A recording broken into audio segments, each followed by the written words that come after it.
در یک روایت دیگر آمده بوده که حضرت عثمان در وقت حضرت دخترش میتونه دنیا رو بینه، دو تا دختر جناب پیغمبر سر میتیان.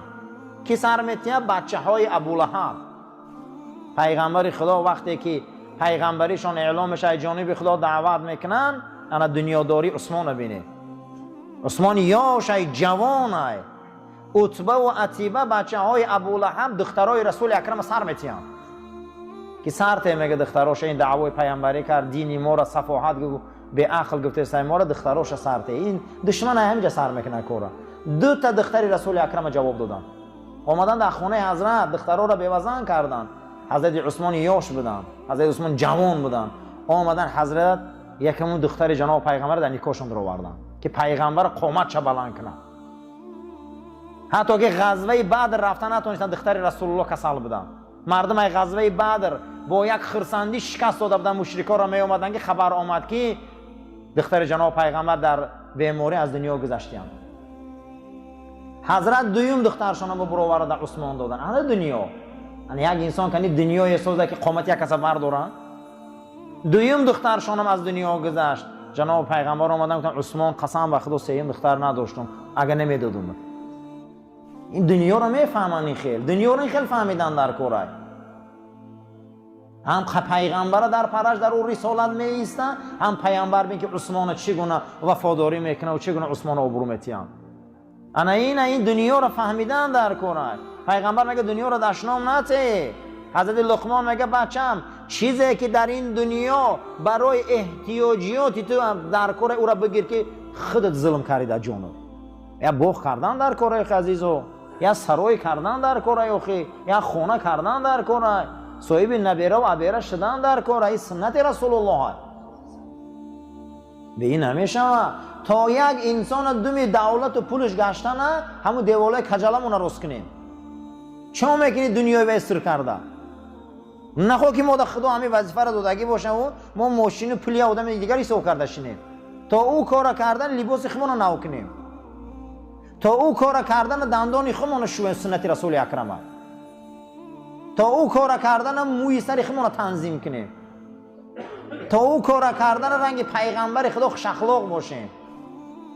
نه این دنیا. حتی که در یک روایت که حضرت جابر روایت میکنه گفتن که دور شدن از دنیا بسیار وزبینه. گفتن چگونه؟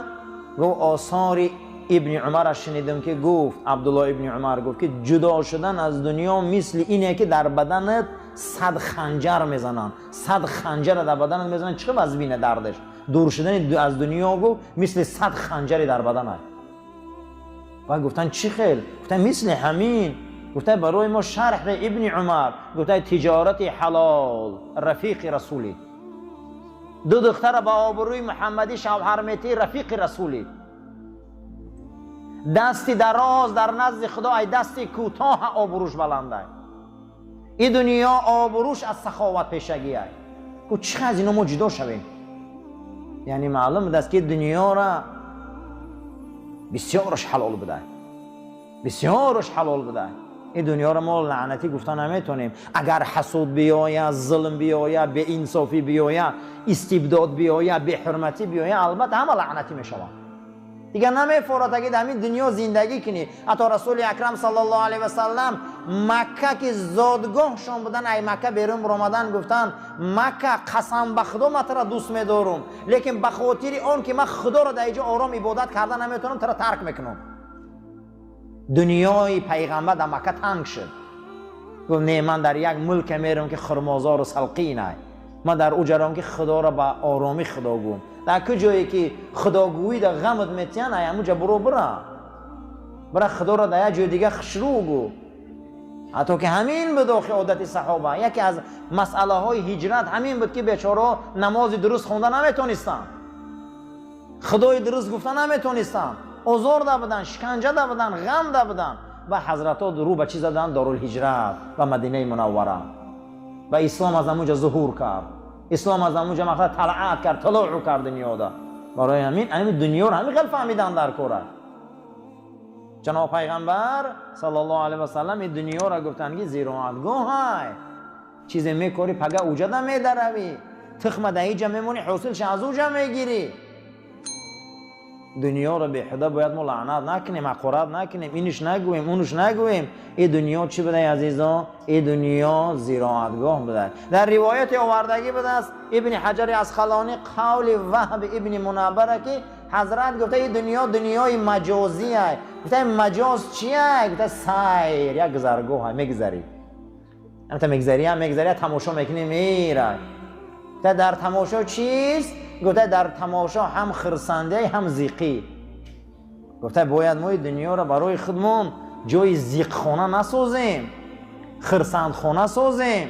یک انسان برای فرهنگ مردم خدمت میکنه، برای چاپ کتاب خدمت میکنه، برای دین مردم خدمت میکنه، برای زندگی مردم خدمت میکنه. پیغمبر صلی الله علیه و سلم میبیایند در مسجد نبوی، مسجد در مدینه میسازن، برابر دی مسجد رو بر روی مسجد مدینه بازار میسازن.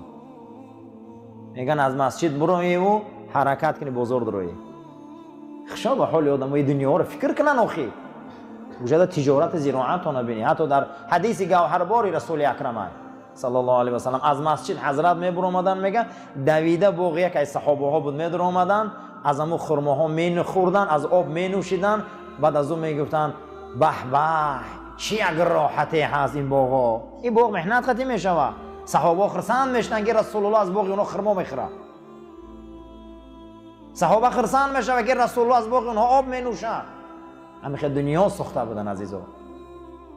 باید ما دنیا مونم خیلی سازیم که نشانه های بهشت الله در دنیا بینیم، نشانه هاش بینیم، خوشبویی هاش بینیم. خودمون که ساخته نمیتونیم عزیزا، جهنمون میشم این دنیا. نمیفورم برویم، نمیفورم گپ بزنیم، همش وابسته در خودمون بوده. دنیا لعنتی نبوده، ما خودمون با فعل بدمون دنیا رو لعنتی میکردیم.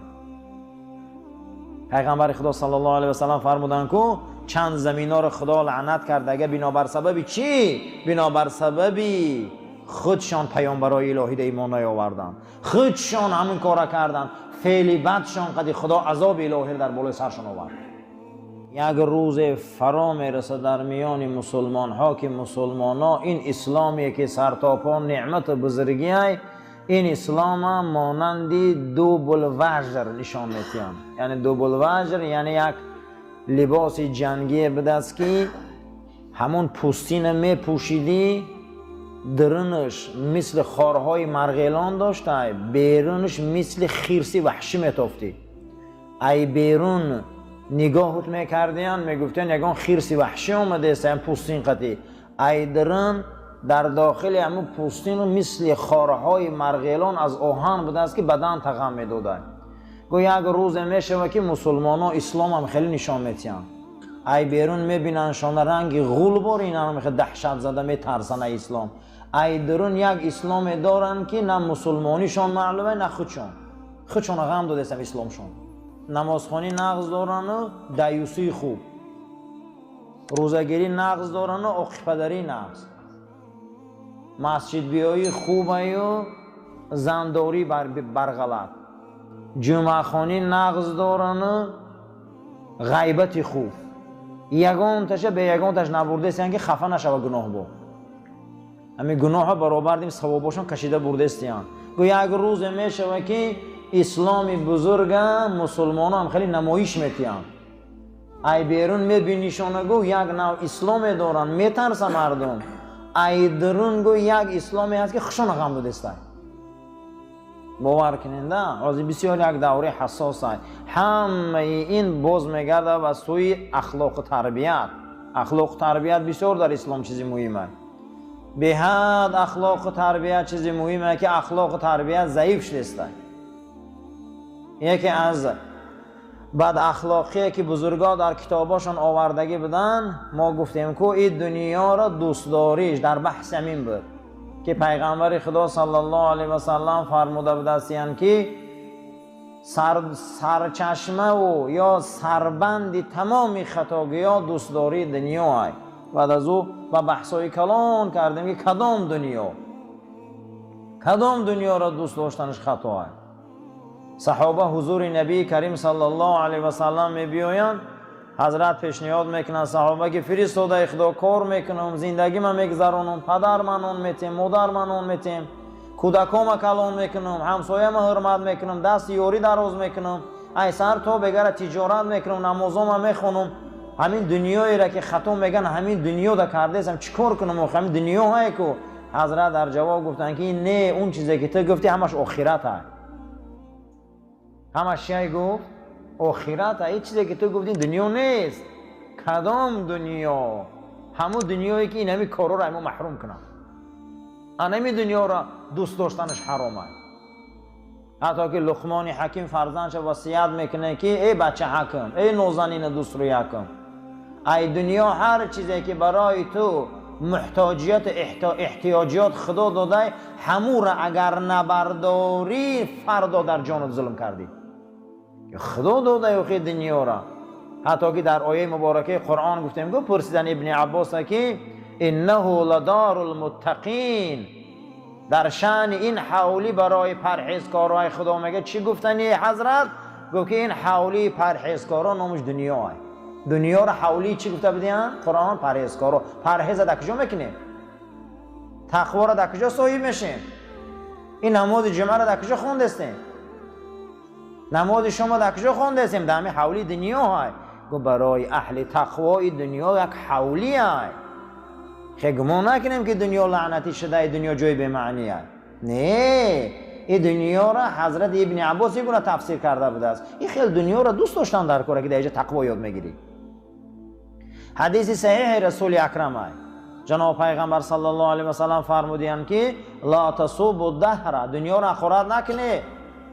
یک نام خدا دنیا است. یک نام خدا چی به دست گفت؟ دنیا است. بعضی همه مستفیدا را خدا رحمت کنه که با دعا میکردن که فلک زنتا. همین نام فلک همین دنیا نام خدا بوده یک تاش.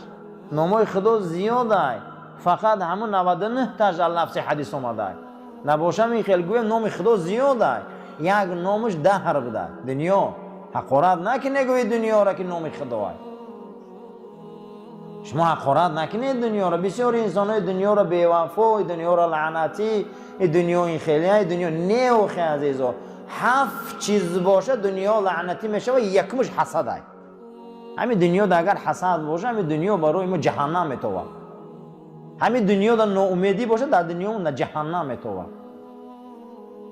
پیش حضرت عبدالله ابن عمر آمدن و گفتن که عبدالله فرزند عمر، این چیتا لباس خوشروای در تنه تو، این چیتا محسی های خوشروای در پای تو، موکی های خوشروای، این چیتا سله فسان های در سر تو، این چی دنیا داری؟ قدر در دنیا شما مهر داده، این داده اون داده.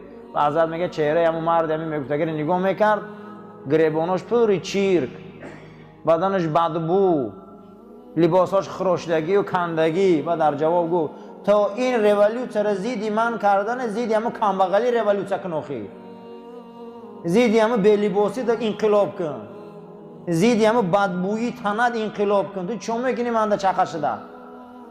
من چیزی هستم نیستم؟ گفت هیچ محل چارچوبه شریعت نبرآمدم، لیکن حالی ترا میبینم من بسیار وهم و در ترسم که من آینده هم در او برام خوب نیست، آخرت خوب هم نداری به این فعلات. بعضی انسان همینه، سرشان نمیشوه میبه یک عالم چخه میشه، دهنش تازه کردن نمیتونه. یک علما را گفته ایسا گپی اویا او تا او کار کردن دندونکو سفید که تا در یک عالم علما چخه شدن یا لباس نو خریده پوش. ابن عمر گفته است که تا مزیدی من انقلاب کردن، اما کمبغلی خودت انقلاب برای کمبغلی بیرون بروی. حتی پیش حضرت امام جعفر صادق میبیاین قصه میکنن که شما لباسای نو میخریم، مرکبات رو نمیبینیم، اسبات رو نمیبینیم، خوب دنیا را دوست داشته و تبسم میکنه. و حضرت که تو این گپا را گفتن رفته برای خودت یک حجتخانه خوب انداز. تو این گپا گفتن نگو رو هم حولی تا گچکوری که دیوالات راست کن، یک سرای کن، یک باغ کن. تو چیکار داری در اسب ما تنه من؟ ما چیزیم نباشیم که ما نسل رسولیم. ای چارچوبه رسول گفتارش نبرآمدیم. و علما ماشین میگیره، خونه میکنه، در میکنه، ای چارچوبه شریعت بیرون نبرآمده باشه همش حلاله. اوخی ما باید زیدی کمبوتی خمون مبارزه بریم. و زیدی کامبغالی ریولوسیا کردن در کره. بدنا مونده فقیری های، خونه مونده فقیری های.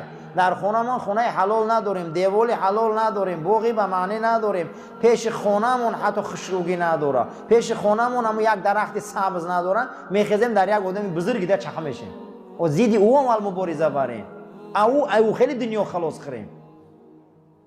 یک دنیای به معنی میسازیم برای خودمون، یا دنیای کمبغالی میسازیم. این دنیای کمبغالی را به جای مبارزه بریم خلاص کنیم، فرزندامون خاندانمون یک چیزی نغز بینن، این موندگی میخیزیم ما در آدم بزرگی دیگه چقه میشیم. این میخیل دنیاداری ما در کار نیست که خودمون غوطه زدیم در درون یک دنیای به معنی، یک دنیای به معنی آدم دیگه چقه میشیم. چگونه که حضرت حافظ در دنیای نظمش میبیاره، در همین علم عروض میگن رنگ حافظ یگان انسان در علم عروض به یک وزن شعر نوشتگی نبوده است. یگان انسان با گفت است که کسی گر خطا یافت در نعت حافظ، کسی که اگر خطای یافت در نعت و نقد و در همه ایجادیات حافظ که در کم چخل در گوهر که هفت پشتش دیوانه بود، او دیوانه که در هفت پشت دیوانه در نظم من شما خطاگی یافته نمیتونی. انسان ها میخیزن خطاگی یک بزرگ چخه میشوند، انسان ها میخیزن کاری یک بزرگ در چخه میشوند. بین که گفته اگر کسی یافت در نظم من یک خطا، در همین سیاره گفته اولادش دیوانه و نفهمیده یولی منه. امروز میخیزیم ما مثل در رسول چخه میشیم. اکثریت انسان ها یک دنیای به معنی دارن، جناب پیغمبر را طعنه میزنن که 9 تا زن گرفته، فقط زنگیری اومده. طعنه ها میزنه ولی فقط زنگیری اومده. میگم اسلام دینی زنگیری است. نه آخی پیغمبر ما زنای گرفتگان که زناشون ای خودشون 15 و 18 تا 22 سال کلام بود. کدام آدم زنی ای خودش 22 سال کلام میگیره؟ کنی یک بار ببینید در اوج شکوهی، در اوج شکوهی جوانی 25 سالگیش مادر مون میگیره که یک روایت 15 سال، یک روایت 18 سال رسول اکرم کلامه. خطیشه مادرمون که ای شوهری پیشترش فرزند داره. ببین یک دویمش عادت عرب همین بود که هر کسی که اگر زن میگیریم او را یزنه میگفتن، همو قوم یزنه را بسیار حرمت میکرد، اسلام ده میومد. یکم زنگیریش برای این بوده است. دنیای پیغمبر را چخه نشه که زن بسیار گرفته و فقط کامپیرو را گرفته. همین خیلی کامپیروی که حضرت کلانن بود. حتی عایشه مادرمون در همین طبقات ابن سعد میبیاره که پیش ای رسول اکرم صلی الله علیه و سلم با دیگر نفر خواستگاری شدگی بودن. پیش ای جناب پیغمبر حضرت مادرمون با یک از دیگر خواستگاری شدگی بودن که در همونجا با او خواستگاری شدن، اونها از عایشه دست کشیدن و پیغمبر اکرم اسخال روی کرد. خیلی گمون نکنیم که پیغمبر خدا یک بار عایشه در دخترش اسخالی روی کردن. وای از اوگش به حضرت چکار کرد؟ روی کردن. این دنیای اون دنیا رو انی خیلی او فهمیدن. اما امروز مقصد دشمنان می نویسن اون پیامبر اومده فقط زن گرفته است.